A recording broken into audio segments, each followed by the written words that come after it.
तो John Cena खुद ही इस बात को कह रहे हैं कि वो रेसलमेनिया 37 का पार्ट नहीं होने वाले हैं। सुनने में थोड़ा अजीब सा नहीं लग रहा है? So hello everyone and welcome the back to another brand new and latest video. And इस वीडियो के अंदर एक बार फिर से मैं WWE से जुड़ी कुछ काफी कमाल की लेटेस्ट अपडेट्स लेकर आ गया हूँ, जिनको आपको डेफिनेटली मिस नहीं करना चाहिए। इस वीडियो के अंदर हम लोग रैंडी ऑर्टन के बारे में करेंगे बात, क्योंकि रॉयल रंबल पेपर व्यू के अंदर कम्पीट करने के बाद रैंडी ऑर्टन ने एक बहुत ही बड़ा रिकॉर्ड कर दिया है कायम। इसके अलावा इस वीडियो के अंदर हम लोग बेकी लिंच के बारे में करेंगे बात, क्योंकि वो कब WWE के अंदर रिटर्न करने वाली है। रिसेंटली ये बात भी हो चुकी है रिवील। साथ ही इस वीडियो के अंदर हम लोग कैप्टन करिश्मा यानी कि क्रिश्चियन के बारे में करेंगे बात, क्योंकि WWE एंड क्रिश्चियन के बीच एक सीक्रेट कॉन्ट्रैक्ट ऑलरेडी साइन कर लिया गया है। प्लस इस वीडियो के अंदर हम लोग जे ऊसो के बारे में करेंगे बात कि क्यों जे ऊसो ने मिस किया रॉयल रंबल 2021 का पेपर व्यू एंड अभी फिलहाल क्या है उनकी कंडीशन। एंड फाइनल अपडेट के अंदर हम लोग Cenation leader 16 time world champion John Cena के बारे में करेंगे बात, जिन्होंने अपने रेसलमेनिया स्टेटस को लेकर एक बहुत ही बड़ी न्यूज रिवील कर दी है। एंड जॉन सीना का ये कहना है कि वो इस साल रेसलमेनिया 37 का पार्ट नहीं होने वाले। तो भाई अभी फिलहाल क्या है जॉन सीना का करंट स्टेटस अपडेट रेसलमेनिया के लिए? क्या जॉन सीना ने रेसलमेनिया के अंदर ना आने के बारे में ठान लिया है? क्या रीजन है? सारी चीजों के बारे में इस वीडियो के अंदर हम लोग करने वाले हैं discuss. So without wasting any time let's begin this video. तो आज की इस वीडियो को शुरू करने से पहले इस वीडियो के स्पॉन्सर के बारे में बात कर लेते हैं। So this video is sponsored by 1xBet। 1xBet एक ऑनलाइन बेटिंग वेबसाइट है जहां पर आप football matches, e sports and TV shows और भी काफी सारी चीजों पे बेट कर सकते हो। बाकी ज्यादा इन्फॉर्मेशन अगर आपको चाहिए लिंक डिस्क्रिप्शन में, अभी जाओ एंड 1xBet को जाकर चेकआउट करो। लेकिन अब हम लोग बढ़ लेते हैं हमारी सबसे पहली न्यूज की तरफ, जो कि इस बार जुड़ी है the viper will Randy Orton के बारे में, जिन्होंने 30 मेंस रॉयल रंबल मैच के अंदर इस साल भी कम्पीट किया था। एंड जब से उन्होंने रॉयल रंबल पेपर व्यू के अंदर कम्पीट किया है, उन्होंने एक बहुत ही बड़ा हिस्टोरिक रिकॉर्ड सेट कर दिया है रॉयल रंबल पेपर व्यू के बाद WWE हिस्ट्री के अंदर। क्योंकि जो रैंडी ऑर्टन थे हमने देखा था वो नंबर 1 पर आए थे एज के साथ में, लेकिन एज एंड जो रैंडी ऑर्टन है वो स्टार्टिंग में ब्रॉल करने लगते हैं, जिससे क्या होता है जो रैंडी ऑर्टन है वो इंजरी के कारण बैक स्टेज पर जाते हुए नजर आते हैं। लेकिन मैच के एंडिंग के अंदर एक बार फिर से वो वापस आते हैं, वो एज को एक RKO लगाते हैं, लेकिन एज उन्हें उल्टा फेंक देते हैं रिंग सैंड के ऊपर। एंड टॉप रोप से फेंके जाने के बाद रैंडी ऑर्टन भी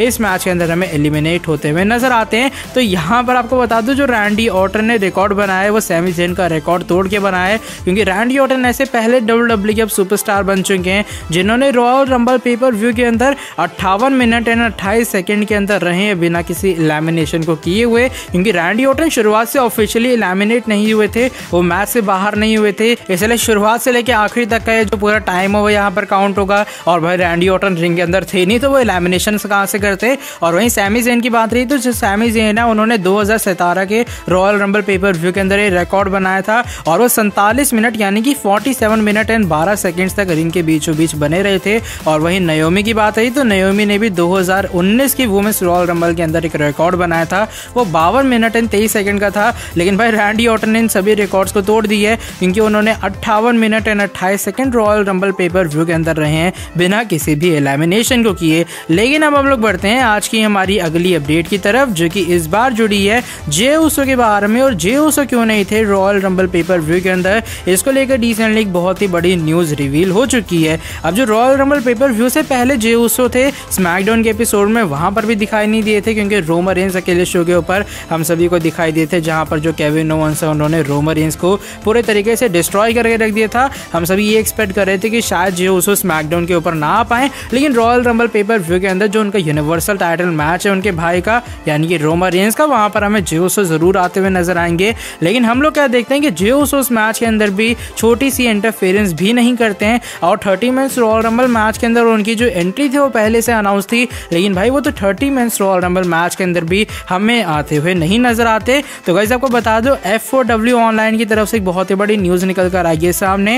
एंड उनके अकॉर्डिंग जो जे ऊसो है वो मेडिकली क्लियर नहीं थे कि वो रॉयल रंबल पेपर व्यू के अंदर रेसल कर पाए, और यही रीजन था कि उन्होंने फ्राइडे नाइट स्मैकडाउन का एपिसोड मिस किया था, जो कि रॉयल रंबल पेपर व्यू से पहले था। एंड ऐसा हो सकता है आने वाले 1-2 और हफ्ते स्मैकडाउन तक हमें जे ऊसो स्मैकडाउन के एपिसोड के अंदर ना दिखाई दें। अब यहाँ पर उन्हें कौन सी इंजरी हुई है, जो उसका स्टेटस है वो रिवील नहीं हुए, कब तक वो रिकवर कर पाएंगे। लेकिन होप करता हूँ जे ऊसो जल्दी से जल्दी रिकवर करें और एक बार फिर से रोमन रेंस को आके हमें ज्वाइन करते हुए नजर आए। लेकिन अब हम लोग बढ़ते हैं आज की हमारी अगली अपडेट की तरफ, जो कि इस बार जुड़ी है द मैन बेकी लिंच के बारे में। और बेकी लिंच की WWE रिटर्न को लेकर भी एक बहुत ही बड़ी न्यूज रिवील हो चुकी है, क्योंकि जब से साल 2020 का money in the bank pay per view खत्म हुआ था, उसके बाद का आई थिंक सो रॉ का एपिसोड था तब से जो बेकी लिंच है वो WWE से बाहर है। उन्होंने अपनी रॉ वुमेन्स टाइटल को भी रिलिंक्विश कर दिया था और उन्होंने वो जो चैंपियनशिप है वो हैंड ओवर कर दी थी आस्का को, क्योंकि उस टाइम जो आस्का है वो मनी इन द बैंक जो वुमेन्स का हुआ था उसकी विनर थी। और जो रीज़न है वो तो हम सभी जानते हो, प्रेगनेंसी थी, यानी इसी के चलते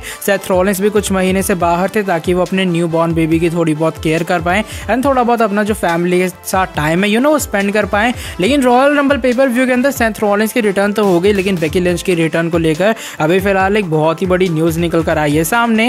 एंड डेव मेल्टजर के अकॉर्डिंग उनकी जो रिटर्न है वो बहुत ही ज़्यादा जल्दी होने वाली है। और जल्दी का मतलब ये भी नहीं है कि आने वाले रॉ या फिर स्मैकडाउन के एपिसोड में उनकी रिटर्न हो जाएगी। करीबन एक पेपर व्यू के बाद, यानी कि may be elimination chamber pay per view के बाद बेकी लिंच हमें WWE के अंदर रिटर्न करते हुए नजर आ सकती हैं। रेसलमेनिया के अंदर डेव मेल्टजर के अकॉर्डिंग बेकी लिंच हम सभी को रेसल जरूर से करते हुए नजर आने वाली हैं। एंड यहाँ पर जो डेव मेल्टजर वो ये बात भी रिवील करते हैं कि अभी फिलहाल कोई एग्जैक्ट डेट कंफर्म नहीं है, कोई एग्जैक्ट टाइम कंफर्म नहीं है कि नहीं भाई फास्ट लेन पेपर व्यू के अंदर या फिर एलिमिनेशन चेंबर पेपर व्यू के अंदर ही बेकी लिंच की रिटर्न हो जाएगी। उनकी जो रिटर्न अभी फिलहाल WWE प्लान कर रही है और बहुत जल्द उनकी रिटर्न होने वाली, तो हम लोग एक्सपेक्ट कर सकते हैं कि शायद एलिमिनेशन चेंबर पेपर व्यू के बाद या फिर एलिमिनेशन चेंबर पेपर व्यू के अंदर ही, या फिर हो सकता है अगला जो महीना यानी कि मार्च उसकी स्टार्टिंग के फर्स्ट वीक के अंदर ही हमें बेकी लिंच एक बार फिर से WWE के अंदर रिटर्न करते हुए नजर आए। लेकिन अब हम लोग बढ़ लेते हैं हमारी नेक्स्ट अपडेट की तरफ, जो कि इस बार जुड़ी है कैप्टन करिश्मा यानी कि क्रिश्चियन के बारे में।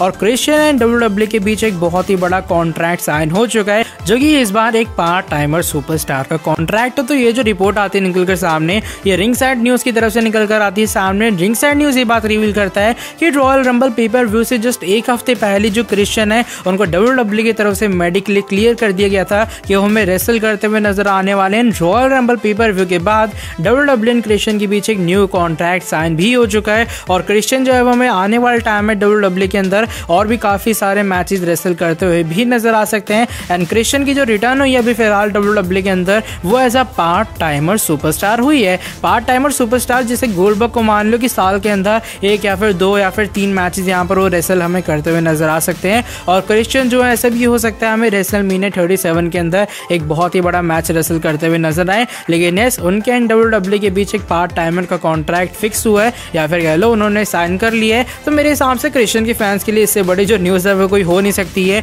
कि जो हमारे सुपर हीरो यानी कि कैप्टन करिश्मा है वो एक बार फिर से एज की तरह WWE के अंदर थोड़े टाइम के लिए वापस आ चुके हैं। लेकिन अब हम लोग बढ़ते हैं आज की हमारी नेक्स्ट एंड फाइनल अपडेट की तरफ, जो कि इस बार जुड़ी है Cenation leader 16 time world champion John Cena के बारे में। और जॉन सीना ने अपनी जो WWE रिटर्न है उसे खुद ही कैंसिल कर दिया है एंड उन्होंने ये बात रिवील की है कि वो हमें रेसलमेनिया 37 के अंदर आते हुए नहीं नजर आने वाले। अब होता क्या, रिसेंटली जो स्पोर्ट्स इलस्ट्रेटेड है उसकी तरफ से जॉन सीना का एक इंटरव्यू होता है और हम सभी जानते हैं भी फिलहाल जॉन सीना वैंकूवर के अंदर जो HBO की सीरीज है यानी कि पीस मेकर उसके भी फिलहाल हमें शूटिंग करते हुए नजर आ रहे हैं। और इसी के दौरान जो जॉन सीना है वो रिसेंटली अपना एक इंटरव्यू देते हैं और ये जो इंटरव्यू वो कल रात को हमें देते हुए नजर आते हैं, यानी कि कल शाम के टाइम उनका ये वाला इंटरव्यू होता है। और इस इंटरव्यू के दौरान जॉन सीना से ये बात पूछी जाती है कि रेसलमेनिया 37 धीरे धीरे नजदीक आ रहा है, जो कि WWE का सबसे बड़ा त्योहार टाइप मनाया जाता है, तो वहां पर आप इस साल रेसलमेनिया का पार्ट हो गए या फिर नहीं। तो जॉन सीना यहाँ पर ये रिप्लाई देते हैं कि भाई देखो अभी फिलहाल तो मैं वैंकूवर के अंदर हूँ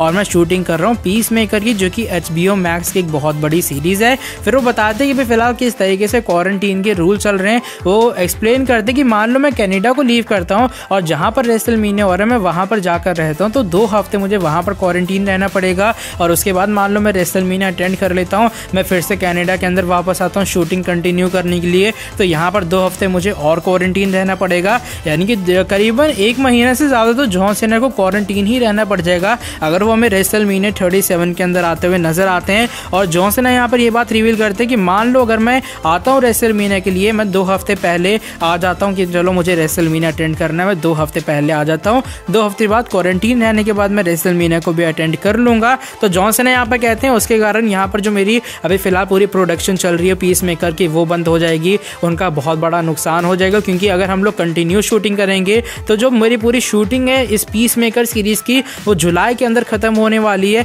और तब जाके जो पूरी प्रोडक्शन है इस सीरीज की बंद होगी और तब मैं इनके कॉन्ट्रैक्ट से बाहर आने वाला हूँ। तो अगर मैं आऊँगा वहाँ पर तो इस प्रोडक्शन का नुकसान हो गई, ऊपर से मुझे ज़्यादा क्वारंटीन रहना पड़ेगा। तो इसलिए मैं इस साल रेसलमेनिया का किसी भी तरीके से पार्ट नहीं हो सकता हूँ और कोई भी अभी फिलहाल ऐसा लॉजिकल वे नहीं है जिस जिससे मैं इस साल रेसलमेनिया का पार्ट हूँ, क्योंकि यहाँ पर वो कहते हैं अगर क्वारंटीन के रूल ना होते तो मैं आ जाता वहाँ पे और मुझे कोई यहाँ पर इशू भी नहीं था। लेकिन क्वारंटीन के जो अभी फिलहाल स्ट्रिक्ट रूल्स हैं कनाडा एंड अमेरिका के, उनके कारण जॉन सीना हमें इस साल का रेसलमेनिया मिस करते हुए नजर आ सकते हैं। और जैसे ही जॉन सीना ये बात रिवील करते हैं तुरंत जो WWE फॉक्स है वो अपने ऑफिशियल इंस्टाग्राम अकाउंट के ऊपर ये बात रिवील करते हैं कि जॉन सीना इस साल रेसलमेनिया का पार्ट नहीं होंगे। और यहाँ पर जो ये पूरी जॉन सीना की स्टेटमेंट थी उसके एक मेन लाइन वो यहाँ पर हमें पिक करते हुए नजर आते हैं, जब जॉन सीना ये बात कह रहे थे कि अभी फिलहाल कोई भी ऐसा मैथमेटिकल वे नहीं है जिससे वो इस साल रेसलमेनिया का पार्ट हो पाए। यानी कि भाई जितना मर्जी गुना भाग लगा लो, अभी फिलहाल जॉन सीना का ये कहना है कि वो किसी भी हालत में रेसलमेनिया का पार्ट नहीं होने वाले।